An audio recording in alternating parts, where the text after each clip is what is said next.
1001 شب رو شنیده باشید که در همین دوران نوشته شده.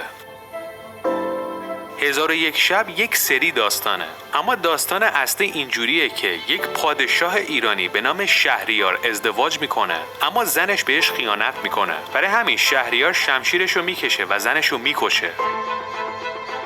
شهریار پشت سر هم دوباره زن میگیره، ولی چون بدگمان شده بوده به هیچ کدوم از این زنها اعتماد نداره و دونه دونه اینها را همون شب اول میکشه.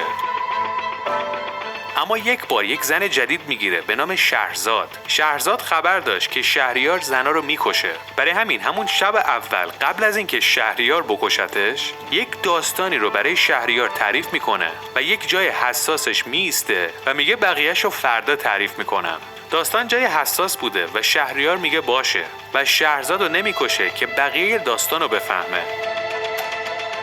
شهرزاد طوری این داستان رو برنامه ریزی میکنه که 1001 شب کشش میده. هر شب یک جای حساس قطعش میکرده که شهریار نکشتش.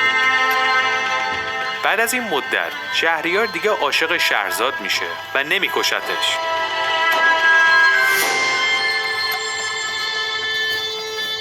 اینم اصل داستان 1001 شب. برای این میگیم اصل، چون 1001 شب